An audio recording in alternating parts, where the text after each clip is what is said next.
বিদ্যুৎ বেসরকারীকরণ এবং স্মার্ট মিটারকে ঘিরে উত্তাল শিলচর।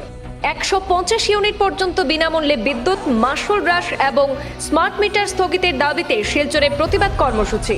বেসরকারীকরণের অভিযোগ এবং বাড়তি বিলের প্রতিবাদে পথে নামল all Assam electricity consumers association. রাজ্যব্যাপী আহ্বানে সরব বিদ্যুৎ গ্রাহক সংগঠন। বিদ্যুৎ খণ্ডে বেসরকারীকরণের অপচেষ্টা বন্ধ, সাধারণ গ্রাহকদের জন্য 150 ইউনিট পর্যন্ত বিনামূল্যে বিদ্যুৎ প্রদান এবং বিদ্যুৎ মাশুল হ্রাস সহ একাধিক দাবিতে আজ অল আসাম ইলেকট্রিসিটি কনজিউমার্স অ্যাসোসিয়েশনের উদ্যোগে রাজ্যব্যাপী প্রতিবাদ দিবস পালন করা হয়। আজ সোমবার সংগঠনের রাজ্য শাখার আহ্বানে কাছাড় জেলা কোঅর্ডিনেশন কমিটির সদস্যরা শিলচরের পানপট্টিস্থিত Assam power distribution company limited অর্থাৎ এপিডিসিএল কার্যালয়ের সামনে সমবেত হয়ে বিক্ষোভ প্রদর্শন করেন। বিক্ষোভ সভায় বক্তব্য রাখতে গিয়ে নেতৃবৃন্দ বলেন, 2022 সাল থেকে জোরপূর্বক প্রিপেইড স্মার্ট মিটার বসানোর মাধ্যমে বিদ্যুৎ বিভাগের পরিষেবামূলক চরিত্র ধ্বংস করে একে ব্যবসায়িক পণ্যে পরিণত করা হয়েছে। এর ফলে বিদ্যুৎ বিল বহু গুণ বেড়ে গেছে এবং হাজার হাজার মিটার রিডারের কর্মসংস্থান অনিশ্চিত হয়ে পড়েছে। তারা অভিযোগ করেন, স্মার্ট মিটার বসাতে অনিচ্ছুক গ্রাহকদের উপর অতিরিক্ত হারে এভারেজ বিল চাপিয়ে দেওয়া হচ্ছে। একই সঙ্গে বিদ্যুৎ সংশোধনী বিল বাতিল, এপিডিসিএল এর লাভের আনুপাতিক হারে মাশুল হ্রাস এবং বিদ্যুৎ গ্রাহকদের অভিযোগ নিষ্পত্তির জন্য সিজিআরএফ গঠনের দাবি জানানো হয়েছে। বিক্ষোভ শেষে রাজ্যের মুখ্যমন্ত্রীর উদ্দেশ্যে দাবিসমূহ উল্লেখ করে একটি স্মারকপত্র এজিএম এর মাধ্যমে প্রদান করা হয়েছে।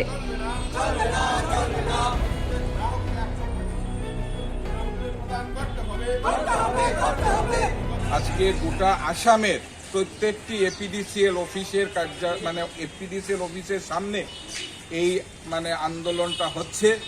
কারণ আসামে আমরা 2022 সন থেকে লক্ষ্য করছি যে জনগণের সঙ্গে কোনো ধরনের কোনো আলাপ আলোচনা না করে হঠাৎ করে স্মার্ট মিটার এসে ঘরে ঘরে বসিয়ে দেওয়া হয় এবং স্মার্ট মিটার বসানোর পরে আজকে কি হয়েছে, ইতিমধ্যে আমাদের যারা এখানে বক্তব্য রেখেছেন তারা উল্লেখ করে গেছেন যে স্মার্ট মিটারে যে বিল আসে, আমরা একটা জিনিস লক্ষ্য করি, আগে আমরা দেখতাম যে শীতকালে বিল কিছুটা কম আসতো এবং যখন গ্রীষ্মকাল হতো তখন বিল বেশি আসতো, কিন্তু আজকে আমরা কিছুই বুঝতে পারি না, অথচ প্রতিদিন আমাদের কাছ থেকে হাজার হাজার টাকা নিয়ে যাওয়া হচ্ছে।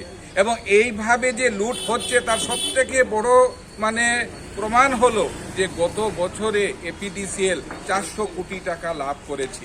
এতদিন এপিডিসিএল এর পক্ষ থেকে এই কথা বলা হতো যে এপিডিসিএল এর লস হচ্ছে, তাই বিভিন্ন সময়ে ওরা বিদ্যুতের যেটা বিল সেটা বিল ওরা বৃদ্ধি করত। এবার যেহেতু গত বছর 400 কোটি টাকা লাভ হয়েছে, তাই আমরা এপিডিসিএল এর কাছে all Assam electricity consumer association দাবি করছি যে এই 400 কোটির অনুপাতিক হারে সেইভাবে আমাদের বিদ্যুতের মূল্য হ্রাস করতে হবে। এখন থেকে আমাদের প্রতিবাদ কার্যসূচি চলছে।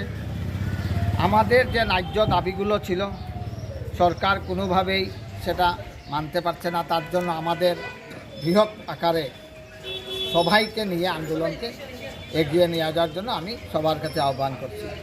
আমরা দেখতে পাচ্ছি ভারতবর্ষের বিভিন্ন রাজ্যে প্রতিটা গ্রাহককে 125 ইউনিট করে ফ্রি বিদ্যুৎ দেওয়া হচ্ছে, কিন্তু আমাদের সরকার আমাদের রাজ্যে কেন এটা হচ্ছে না, তার জবাব কে দেবে?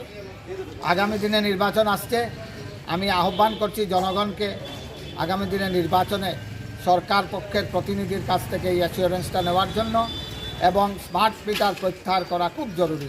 আমরা যারা স্মার্ট মিটার লাগিয়ে নিয়েছি আমরা বুঝতে পারি না সেই রিডিংগুলো কিভাবে আসে। সেই শীতের নভেম্বর মাসেও যে রিডিং আসে, জানুয়ারি মাসেও সেই রিডিং আসে।